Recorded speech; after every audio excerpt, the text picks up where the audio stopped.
Shalom, selamat pagi anak-anak kelas 6 yang Ibu banggakan. Puji Tuhan di tahun ini bertemu lagi ya dengan Ibu Yuni sebagai wali kelas 6 di tahun 2021-2022, kelas 6 di tahun ini. Nah, saat ini Ibu rasa kalau untuk perkenalan kita sudah kenal di kelas 4 sebelumnya ya, karena anak-anak sudah mengenal Ibu, dan untuk itu sudah siap tentunya anak-anak kelas 6 untuk mengikuti pelajaran pada hari ini. Namun sebelum kita belajar, tentunya Ibu sudah ingatkan anak-anak harus tetap semangat, jaga kesehatan, dan terutama mengikuti protokol kesehatan dimanapun berada. Nah, anak-anak sudah mandi semua?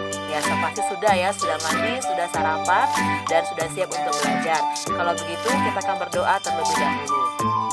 Tuhan Yesus, terima kasih buat hari ini. Anak-anak kelas 6 sudah siap belajar. Tuhan berkati mereka supaya mereka menjadi anak yang pintar. Terima kasih Tuhan, inilah doa kami. Haleluya, amin. Baiklah anak-anak, hari ini Rabu 14 Juli 2021. Sebelum kita mulai kepada pembelajaran kita, Ibu akan absen dulu ya. Anak-anak boleh mengangkat tangan di rumahnya masing-masing ya. Alvin, Coki, Esther, Valen, Dita, Felis, Nathan, Cia, hadir semua ya. Nathan Butar, Lisya, Nael, Karen, Alvaro, dan Eleora. Ibu harap dan Ibu yakin anak-anak pasti sudah hadir semua, sudah siap dengan buku tema 1 kita. Nah, untuk itu materi pertama kita pada hari ini yaitu bahasa Indonesia. Nah, di sini ada target pencapaian yang harus yang menjadi pedoman siswa dalam belajar pada hari ini. Yaitu yang pertama, dalam KD 3.1, siswa mampu menyimpulkan informasi berdasarkan teks laporan hasil pengamatan yang didengar dan dibaca.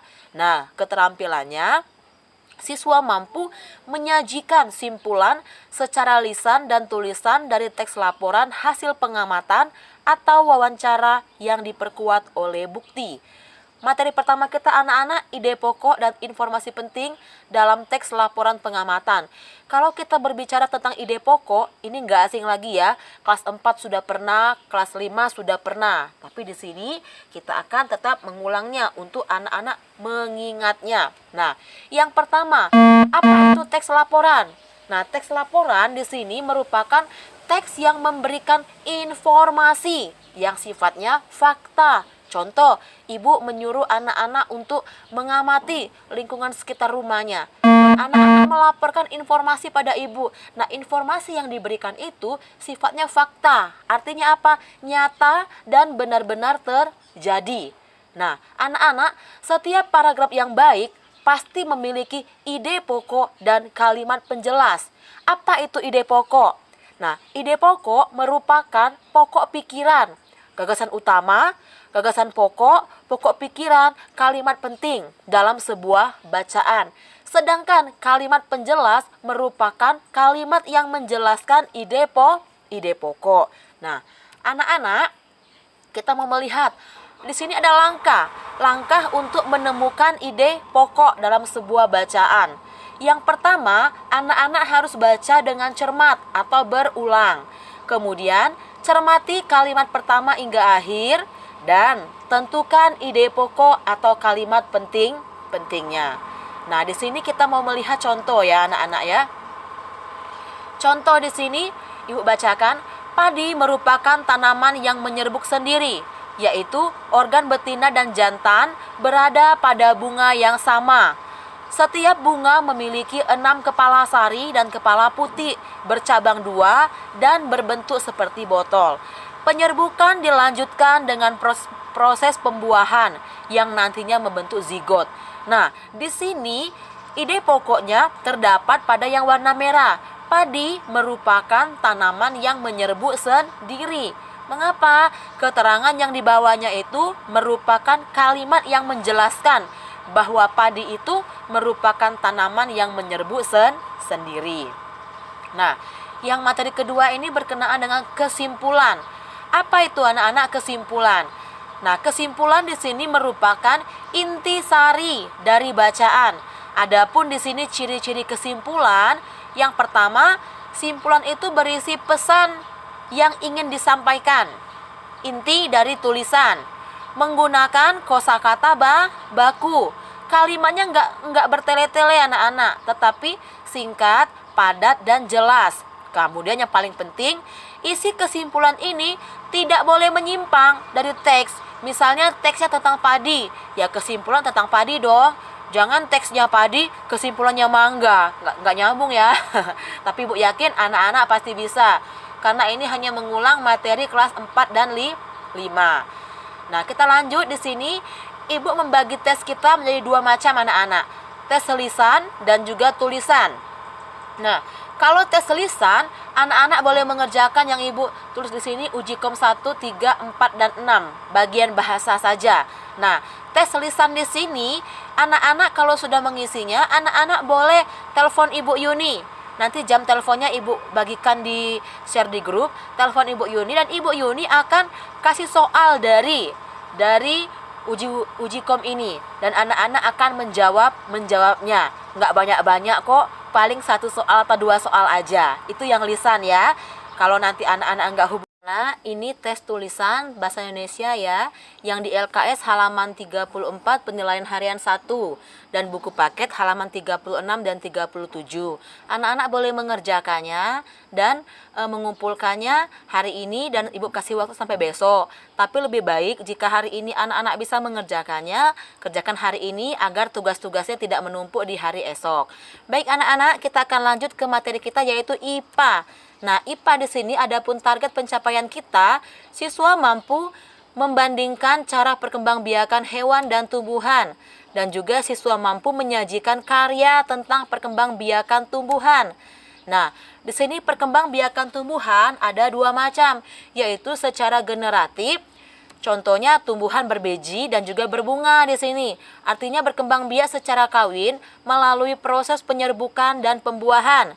Yang kedua, perkembangbiakan secara vegetatif, artinya perkembangbiakan tanpa perkawinan.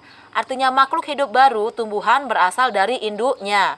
Contohnya pisang, bawang, jahe, dan lain-lain melalui tunas dan macam-macam alat perkembangbiakannya yang nanti akan dijelaskan ya. Nah, hari ini kita akan fokus kepada perkembangbiakan generatif saja hari ini.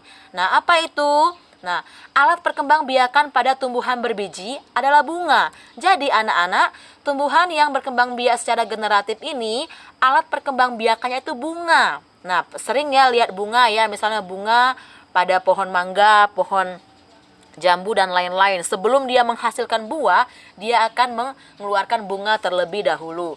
Nah, tumbuhan yang berkembang biak secara generatif contohnya padi, mangga, durian, jambu, dan lain-lain. Kita mulai anak-anak di sini bagian-bagian bunga. Yang pertama, tangkai bunga. Tangkai bunga ini letaknya di sini di bawah ya Nak ya. Nah, fungsinya menghubungkan bunga dengan batang. Yang kedua, kelopak bunga. Kelopak bunga ini yang biasanya berwarna hijau di pinggiran kuncup bunga itu. Fungsinya apa? Melindungi kuncup bunga agar tidak cepat rusak seperti itu. Yang ketiga, mahkota bunga. Mahkota bunga di sini bagian bunga yang paling indah. Warnanya kadang berwarna-warni. Oleh karena itu, mahkota bunga disebut juga sebagai perhiasan bunga.